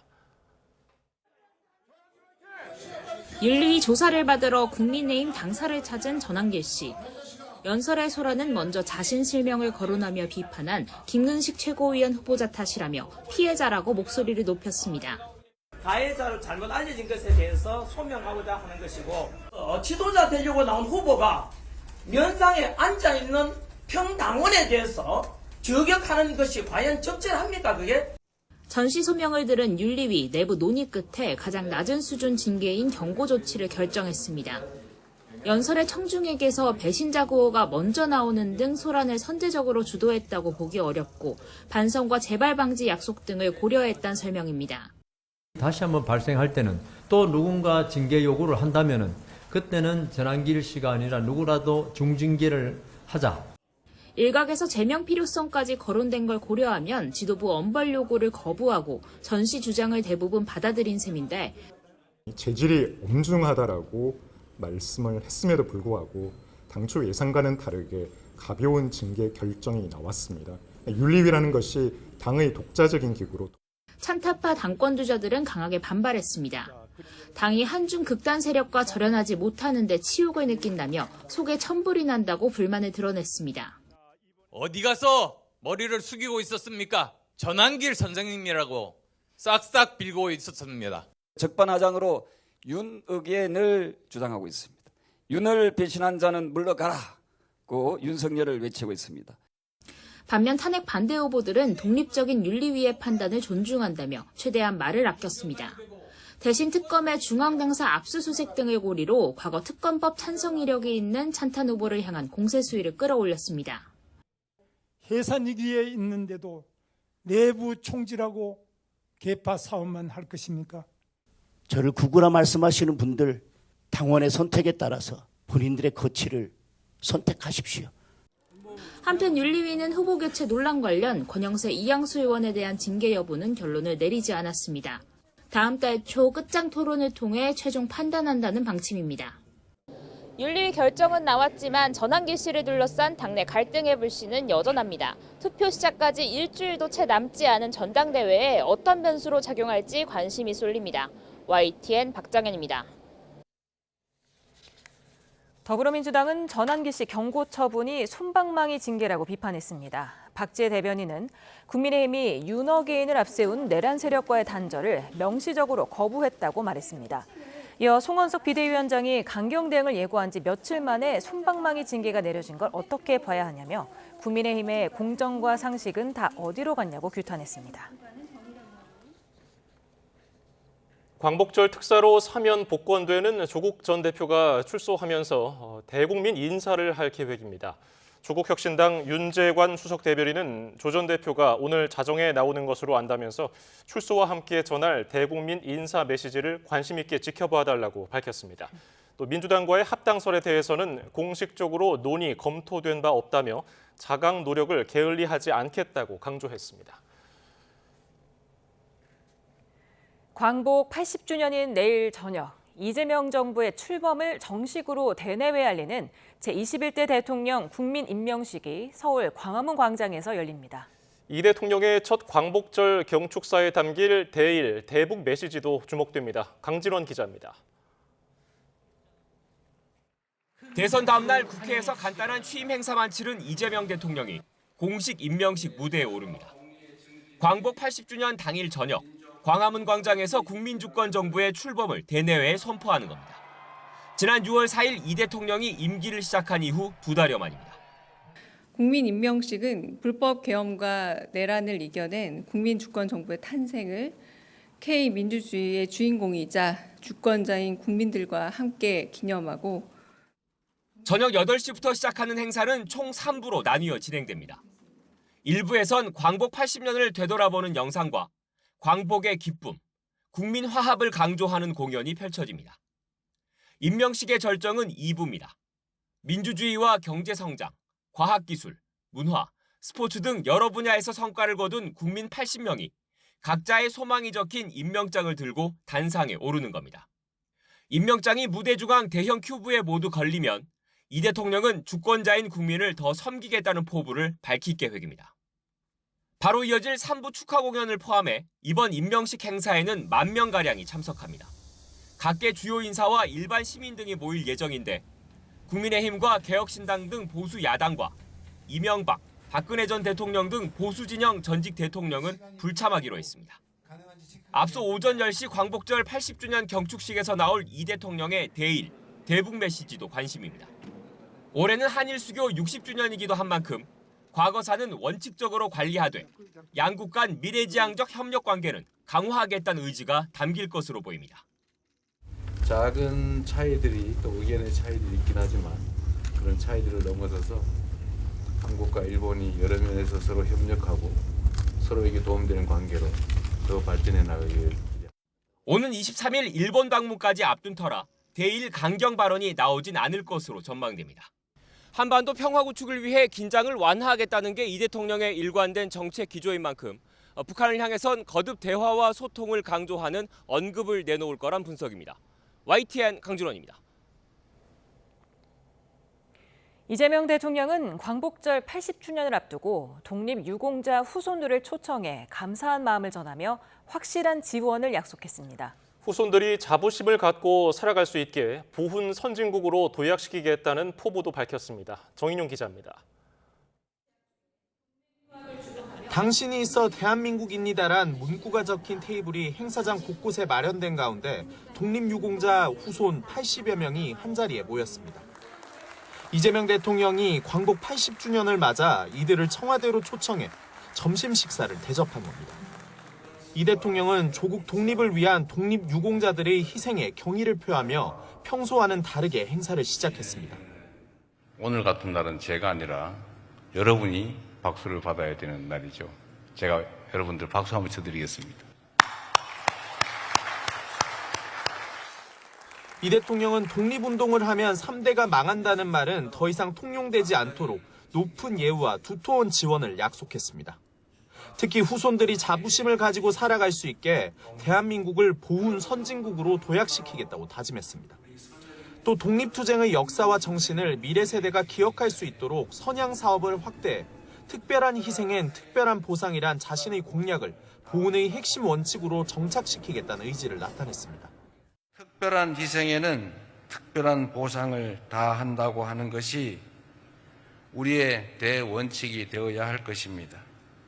선열들의 헌신에 제대로 응답하는 길이라고 생각합니다. 행사에는 김자진 장군의 후손인 배우 송일국 씨와 대한민국 임시정부 초대 국무령 이상용 선생의 후손인 민주당 박찬대 의원 등도 함께했습니다. 이 대통령은 해외에 안장됐다가 이제야 고국에 돌아와 유해가 봉안된 독립유공자 후손들에겐 늦었지만 조국에서 편히 영면하길 기원한다며 위로를 건넸습니다. YTN 정인용입니다. 울산시장 선거 개입 의혹으로 기소된 송철호 전 울산시장과 황운하 조국혁신당 의원에 대한 무죄 판결이 확정됐습니다. 김기현 전 울산시장 관련 하명 수사에 개입한 혐의가 있는 백원우 전 청와대 민정비서관과 박형철 전 반부패 비서관도 무죄를 확정받았습니다. 울산시장 선거 개입 사건은 지난 2018년 지방선거 전에 청와대가 문재인 전 대통령의 오랜 친구로 알려진 송 전 시장의 당선을 돕기 위해 조직적으로 개입했다는 의혹입니다. 기독교 복음 선교회 JMS가 넷플릭스 다큐멘터리 나는 생존자다 공개를 두고 방송을 막아달라며 법원에 낸 방송 금지 가처분 신청이 기각됐습니다.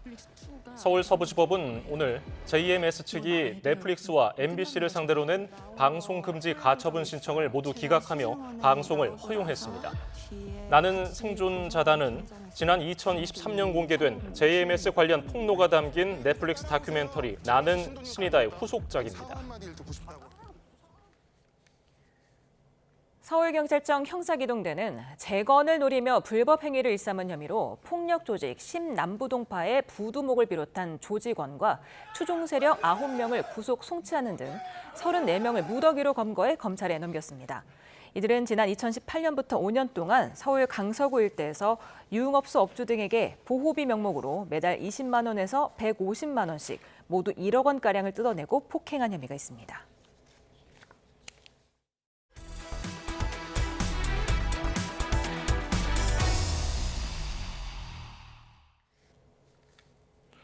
저출생 위기 속에 올해 상반기 출생아 증가율 전국 1위를 기록한 곳 바로 충청북도입니다. 네, 충북은 또 3년 만에 투자 유치 60조 원을 달성하기도 했는데요.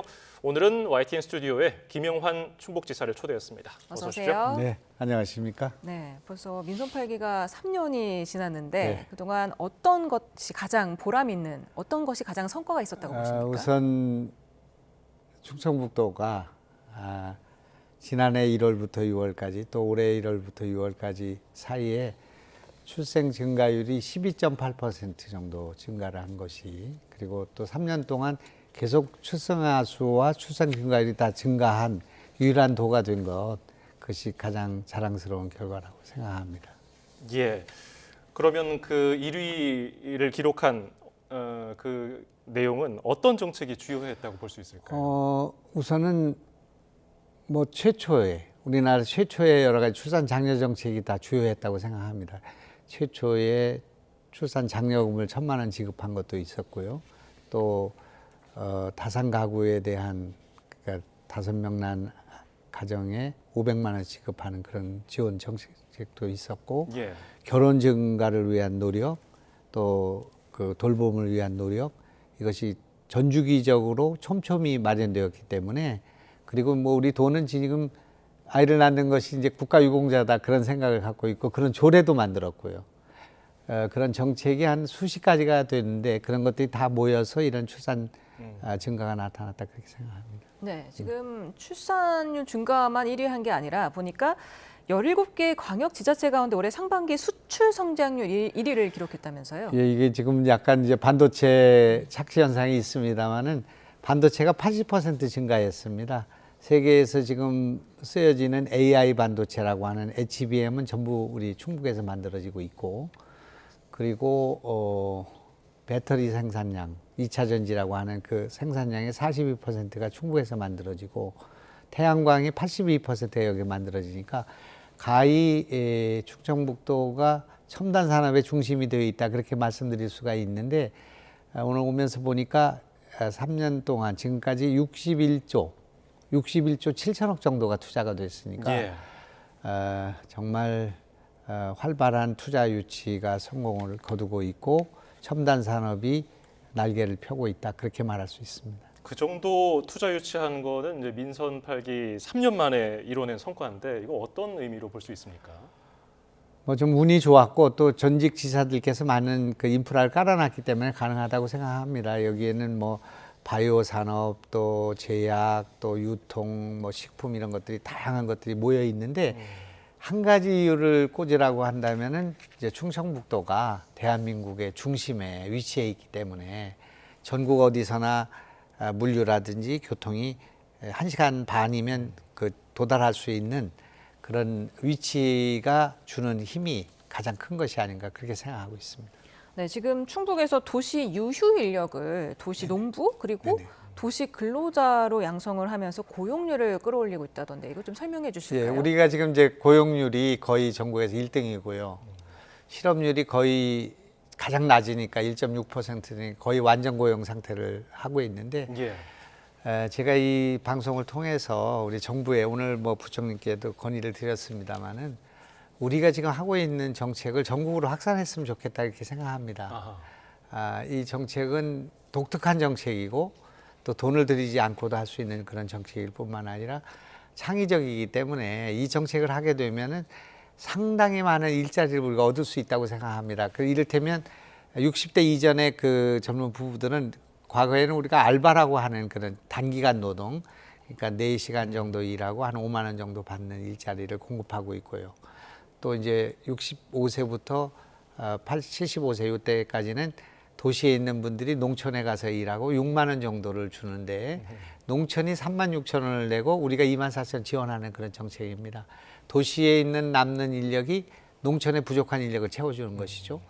그다음에 75세부터 100세까지의 어르신들은 지금 한 1,800명 정도가 하루에 일하고 있는데 1시간 반 정도는 일하고 1시간 반 정도는 자원봉사를 하는데 15,000원 정도 되는 상품권을 드리는 정책입니다. 예. 그래서 이제 우리가 이렇게 그 8시간 일하는 근로자라고 할까 인력은 부족한 나라가 됐지만 우리가 4시간짜리 또 1시간 반 일하는 그런 짧은 틈새의 노동력을 확보해서 공급하는데 도시농부를 1년에 한 40만 명 정도 연인은 공급하고 지금 올해는 한 100만 명까지 늘 생각으로 있습니다만은 그런 거 도시 근로자로 해서 공장에 넣어드리는 그런 인력. 지금 이제 모든 지금 경제의 핵심이 사람을 구하지 못하는 것, 또 그 노동력이 너무 비싼 데서 오는 경쟁력의 상실이 문제가 되기 때문에 우리는 이걸 짜투리라고 할까 틈새 노동력을 공급함으로써 이런 시장이 굴러갈 수 있게 하는 그런 정책을 썼는데 주요하다고 생각합니다. 그것이 고용률 1위로 나타나고 있다고 생각합니다. 그렇군요. 그리고 사업 중에 또 재밌는 이름이 있더라고요. 일하는 밥퍼. 네. 이건 어떤 사업입니까? 저는 그거를 그 옛날 1970년대 새마을운동에 버금가는 운동이라고 생각하는데 저도 이렇게 폭발적인 그런 반응을 보일 줄 몰랐습니다. 그래서 정부 기관이나 장관님들을 꼭 모시고 가서 보여드릴 생각으로 있는데 지금 저거 보시는 것처럼 이제 어르신들이 저 작업장에 오셔가지고 지금 마늘을 까는 거, 꼭지를 예. 따는 일인데, 그다음에 뭐 이를테면 쪽파를 다듬는 일, 또 뭐 부추 같은 것을 다듬는 일, 그런 거 있지 않습니까? 예. 농산물의 전처리라고 합니다. 그리고 이제 공산품의 조립, 포장하는 그런 일들이 있는데, 그런 일을 하시고 15,000원을 받는 일인데, 인간의 행복이 15,000원 위에 서 있구나 하는 그런 것을 느낄 정도로 돈이 문제가 아니라 일하는 기쁨이 있고요. 저기 이렇게 도란도란 앉아서 이렇게 출근하는 곳이 있고, 그래서 충청북도에는 노인정이든 저는 바포 현장에 가서 일을 하시면 15,000원 받을 수 있는데, 제일 크게 혜택을 받을 수 있는 분들은 장애인들이 휠체어를 타고도 와서 저런 일을 하고 15,000원 받을 수 있는 그런 기회를 드리기 때문에, 정부가 그동안 80년 동안 노력해서 노인연금을 30만 원 정도 지급했는데, 저희는 충청북도에서는 지금 어르신들과 장애인들에게 30만 원 정도, 20일 일하면 30만 원이 되지 않겠습니까? 그걸 공급하고 있는데 폭발적인 반응을 보이고 있습니다. 이것을 전국으로 확산해야 된다, 그렇게 생각합니다. 네. 그리고 또 청주공항 민간 전용 활주로 신설이 또 관심인데, 이게 진행 상황이 어떻습니까? 우리 청주공항은 1년에 이용객이 460만 정도에 달하고 있습니다. 엄청납니다. 청주공항이라고 이름 붙여져 있지만 경기 남부공항이고요. 또 충청권 전체가 이용하는 그런 공항이 돼 있는데, 이 공항이 군용공항이기 때문에 예. 활주로가 2개가 있는데 1개 반은 군이 쓰고 있습니다. F-35가 전부 여기서 뜨고 내리고 있기 때문에 0.5밖에 안 되는 활주로를 가지고 460만을 뜨고 내리고 있기 때문에 외국 그 관광객만 100만 명이 넘었으니까 올해만, 그러니까 굉장한 공항의 활력을 갖고 있는 4대 공항입니다. 근데 활주로가 부족하기 때문에 그동안 그 활로가 그동안 쭉 노력한 것은 활주로를 조금 연장하자, 길게 해달라, 그런 주장이었는데, 제 주장은 2개의 활주로는 군이 쓰도록 드리고 그 바깥에다가 민간 전용 활주로를 하나 더 만들자. 우리가 땅을 갖고 있으니 만들게 해달라. 한 1조 정도면 만들 수 있는데요. 이를테면 경복공항이나 가덕도공항은 수십 조가 들어도 만들기가 어려운데, 우리는 1조만 있으면 만들 수 있으니까, 만약에 허락만 해주신다면 우리가 민간 자본을 투자해서 할 수 있다. 경제성이 있으니까. 그래서 민간 전용 활주로를 하나 놔달라고 했는데, 이것을 지금 이재명 대통령 정부의 1호 공약으로 선택이 됐습니다, 어제. 그래서 이거를 이제 빨리 만드는 것만 남아있는 일이기 때문에, 이것을 만들게 된다면 지금 전부 영종도까지, 모든 국민들이 영종도까지 벌을 쓰고 가서 거기서 물류를 가지고 와가지고 날리는 이런, 우리나라 물류의 99.8%가 영종도에서 뜨고 내리는데, 이것이 이제 충주공항으로 분산될 수 있는 효과를 가질 수 있다고 생각합니다. 예. 그리고 충북에서 처음 시행된 의료비 후불제 더 확대될 가능성이 있습니까? 그렇습니다. 우리는 여기에서 하는 모든 정책은 다 충청북도에만 있는 정책입니다. 세계에 아무데도 없는 정책인데, 그동안에 다른 것은 다 후불로 하고 분납으로 하고 할부로 하지 않았습니까? 예. 핸드폰이나 자동차나 뭐 비대나 이런 걸 해도 다, 홈쇼핑이나 이런 것을 다 분납, 후불, 할부로 했는데, 의료비만 선불로 내왔던 것입니다. 전 세계가. 그렇기 때문에 우리 도에서는 300만 원 범위 내에서 앞으로 500만 원까지 확대되겠습니다마는, 우선은 병이 걸리거나 수술하거나 입원할 때는 우선 가서 병원에 가서 진료를 먼저 받고, 퇴원하고 난 뒤에 한 달에 10만 원씩 원금을 갚아 나가는 제도인데, 이것이 굉장히 많은 손실이 있을 거다, 이렇게 생각을 해서 못했던 것인데, 우리가 지금 2,000명 가까운 사람들이 곧 이제 2,000명이 수술 받았는데, 예.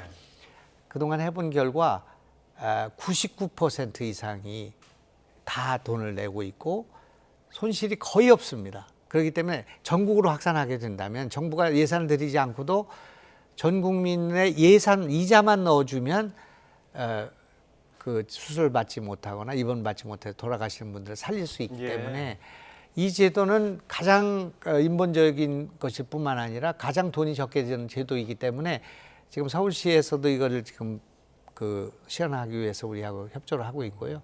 전국적으로 확산해야 된다, 그렇게 생각합니다. 알겠습니다. 오늘 말씀 여기서 줄이죠. 김용환 충북지사였습니다. 네. 감사합니다. 고맙습니다.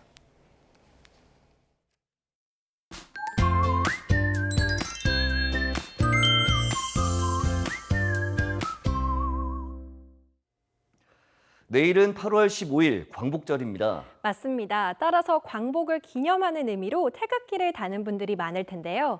태극기는 오전 7시부터 오후 6시까지 정면에서 바라봤을 때 중앙이나 좌측에 달면 됩니다. 그리고 광복절은 축하의 의미를 표하는 날이기 때문에 깃 봉과 긴 면의 사이를 떼지 않고 달면 되겠습니다. 광복절을 시작으로 사흘간의 연휴가 이어집니다. 연휴 첫날인 내일은 오후까지 중부 곳곳에 비가 내리겠고 남부지방은 대체로 맑겠습니다. 또 밤사이에는 곳곳에서 열대야가 나타나겠고 한낮에는 서울 기온이 32도까지 오르는 등 전국에서 무더위가 기승을 부리겠습니다. 이후 주말과 휴일에는 중부지방을 중심으로 구름만 많이 끼겠고요. 밤낮 없는 더위가 계속되겠습니다. 자세한 내일 강수량은 5에서 40mm로 많지 않지만 돌풍과 벼락을 동반하며 요란하게 오겠고 영남에는 오후 한때 소나기가 지나는 곳이 있겠습니다. 또 남부지방은 가시거리가 200m 미만으로 무척 짧아지겠고요. 남해안과 제주 해안에서는 너울성 파도가 높게 일겠습니다. 순식간에 파도가 덮칠 수 있어서 안전사고에 유의하셔야겠습니다. 지금까지 날씨 캔버스의 이혜민, 김수현이었습니다. 오늘 뉴스 플러스는 여기까지입니다. 시청해주신 여러분 고맙습니다.